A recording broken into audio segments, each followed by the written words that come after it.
Greetings, this is Tyra Olafama, your goddess guru, here to share a very special word. Sometimes I feel like I am Ma'at. If you don't know who Ma'at is the energy of harmony. She is the goddess out of the Egyptian pantheon of the deities, gods, goddesses, whatever you want to call them, Neter, that largely speaks to the big picture. Ma'at really can see the greatness in all things because she doesn't get tricked by small little episodes. She sees entire series of events and she sees the big picture. And so she really is a goddess energy that embraces everyone. You know, Ma'at, she doesn't really discriminate against people. She loves everyone. And so those of us a lot of times who work largely with this energy of Ma'at, we sometimes are kind of looked at as the peacemakers, and we just love everybody. And so that is really where I stand. I love everyone. I love humanity. And so I just have to preface what I'm about to say with that, because this message is especially for people of African descent. My work is really and truly very broad. I just want people to get free. I don't care what you look like. If what I'm saying is vibing for you, give thanks. Because my ancestors, they don't discriminate against people. However, there is a part of my calling that requires that I address the issues of people of African descent. And I used to just think it was Africa and mainly African Americans or Africans in America. And people in the Caribbean.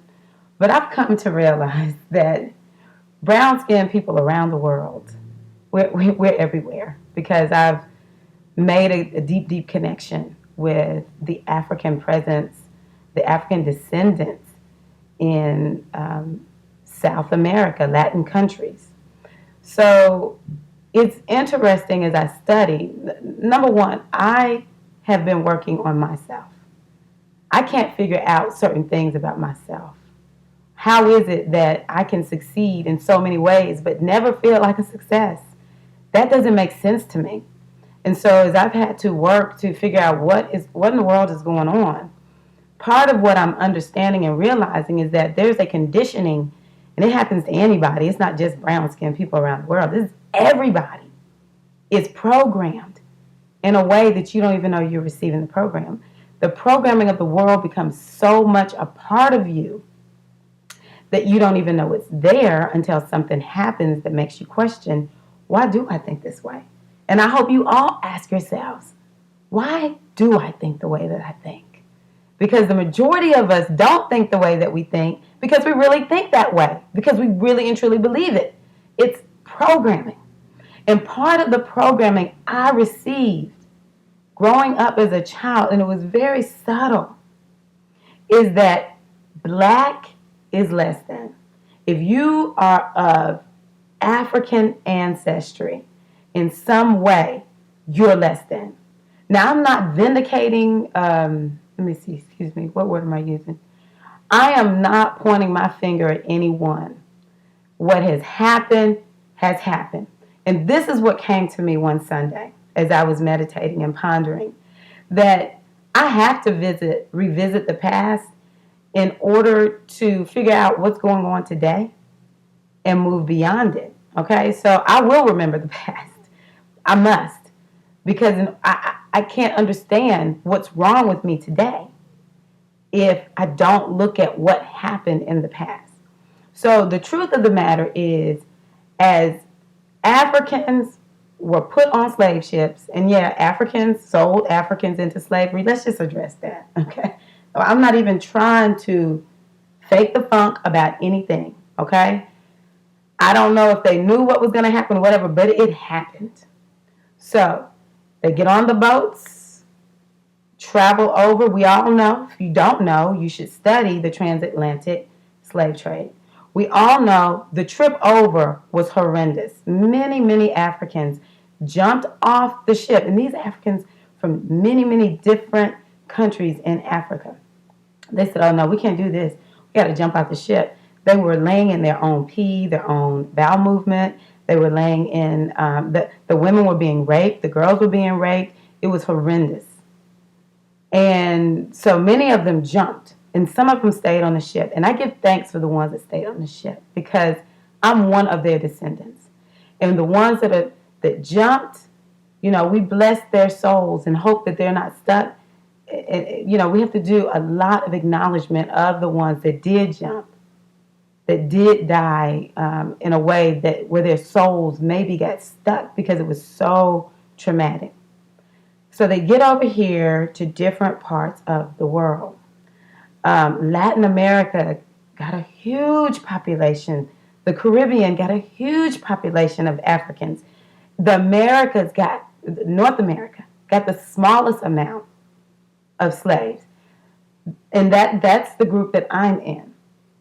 And one of the things I realized is, number one, across the board, and this is in Africa, in my opinion, South America, North America, all over the place, there is an issue where our consciousness is still wounded, because it took some programming to make this huge, millions on top of millions on top of millions, billions maybe even, slave. I think it was 6 billion is one of the numbers I've heard.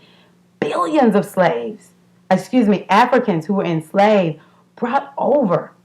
And the only way you or a group can keep another group enslaved the way that these Africans were enslaved is you have to take away their language, you have to take away their culture, you have to make them feel less than, and make them fight one another.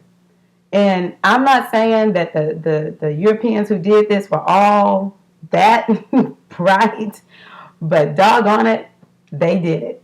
And so here I am, all these years later, still caught up in the lie that to be African is less than.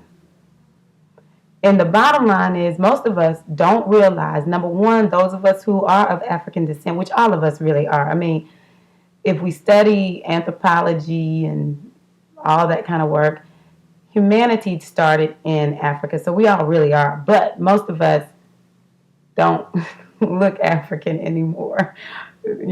Different Africans traveled, and DNA started changing hair and skin color. And, the environment, all that started changing. But those of us that we have the African hair, the darker skin, all that kind of good stuff. So anyway, we don't know that we're programmed. Some of us are waking up. There have been groups that have awakened. Some maybe didn't go to sleep as much. But anytime we have people that don't like being black, and that's how God made them, I take issue with that. We don't like our hair, so much so that, we do different things to our hair. And other people do too. I've watched other groups of people. They color their hair. We're not the only ones who are unique to having issues with how we look. I'm not saying that, okay? We all groups of people have their issues. Body type, all of us, okay? My focus is brown skinned people. Okay, so anyway, we really don't know. We do these things because we think, well, this is what my mama did, my grandmama did it, and this is just what I do.